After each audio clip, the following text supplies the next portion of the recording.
Levítico. Para muita gente, só de ouvir esse nome já vem na cabeça uma lista de regras, né?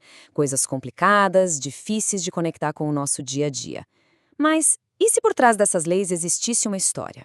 Uma história super poderosa sobre o que significa refletir o caráter de um Deus que é santo, justo e, ao mesmo tempo, redentor. É exatamente isso que a gente vai desvendar hoje, mergulhando no coração do chamado Código de Santidade. E tudo começa aqui. Sério, esse único comando é a base, é o alicerce para absolutamente tudo que a gente vai explorar. Não é uma sugestão, sabe? É um convite para imitar a própria natureza de Deus.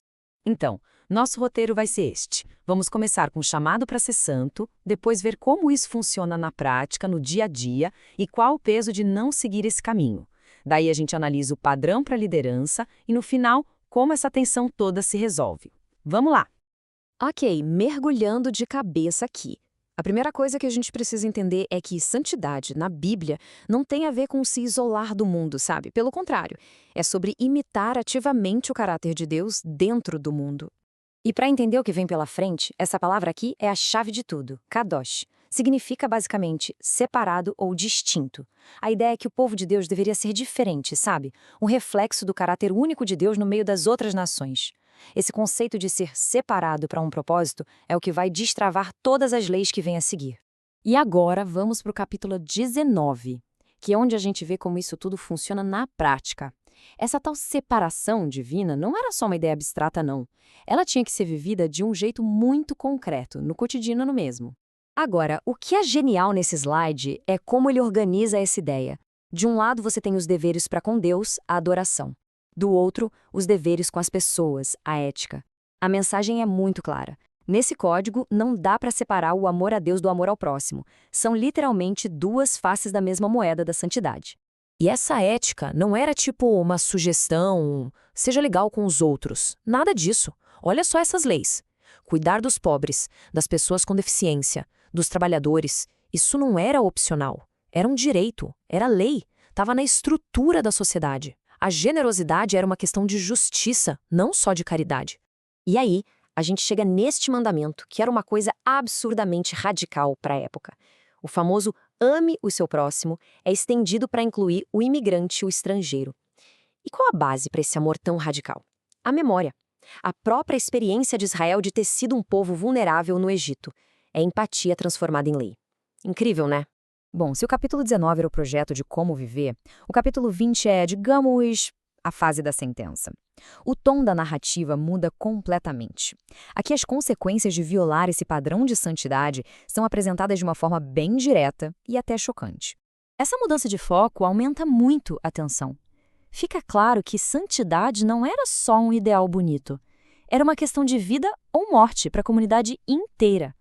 A pureza da nação era vista como algo essencial para manter a presença de Deus com eles e a própria posse da terra.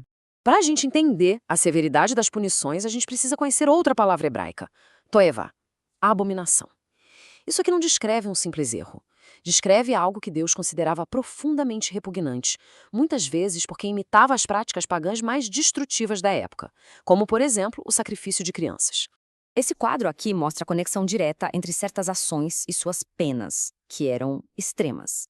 O ponto crucial aqui era a responsabilidade coletiva. A ideia era que, se a comunidade falhasse em aplicar justiça, o próprio Deus agiria, porque o erro de uma pessoa era visto como uma contaminação que afetava todo mundo.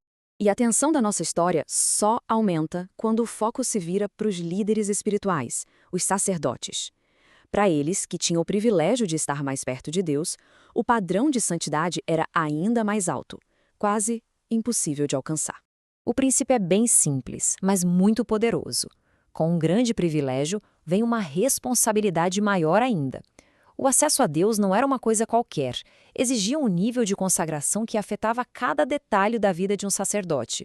Essa comparação aqui ilustra perfeitamente essa escalada. Um sacerdote comum já tinha várias restrições, mas o sumo sacerdote que representava a nação inteira, uau, os padrões eram ainda mais estreitos. Ele não podia ter contato com a morte de jeito nenhum, porque ele servia ao Deus da vida. Faz sentido, né? Isso nos leva a um ponto que hoje em dia pode parecer bem difícil, a exigência de perfeição física. mas é crucial a gente entender o simbolismo por trás disso. Não era um julgamento de valor sobre a pessoa, mas sim uma ferramenta de ensino, quase como um outdoor, sobre a perfeição de Deus. E olha que fundamental a coluna da provisão. Mesmo sem poder servir no altar, a dignidade e o sustento deles eram garantidos. É um equilíbrio fascinante entre o padrão divino e a graça divina.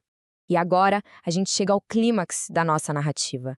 A gente viu um chamado à santidade, um projeto de vida, as consequências da falha e um padrão que parecia impossível de alcançar. Então, como essa tensão toda se resolve? A pergunta que fica no ar depois de ler tudo isso é exatamente essa. Se nem os líderes escolhidos com todas as regras conseguiam ser perfeitos, que esperança restava? A própria lei acaba apontando para a necessidade de algo, ou melhor, de alguém, muito maior. E aqui, na teologia cristã, é onde a história se amarra. A resposta é encontrada em Jesus, visto como o cumprimento perfeito desses 3 capítulos. Pensa comigo. Primeiro, ele é o exemplo vivo de Levítico 19, o amor a Deus e ao próximo em pessoa. Segundo, ele é o substituto perfeito que encara a penalidade de Levítico 20. E terceiro, ele é o sumo sacerdote perfeito de Levítico 21, que não só atende, mas supera o padrão vencendo a própria morte. É o desfecho da história. Esse verso do Novo Testamento resume bem a perspectiva. As leis de Levítico não eram o objetivo final.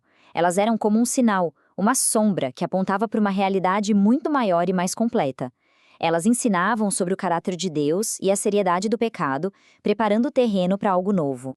E isso tudo nos deixa com uma reflexão final. Entender o código de santidade não é só um exercício de história.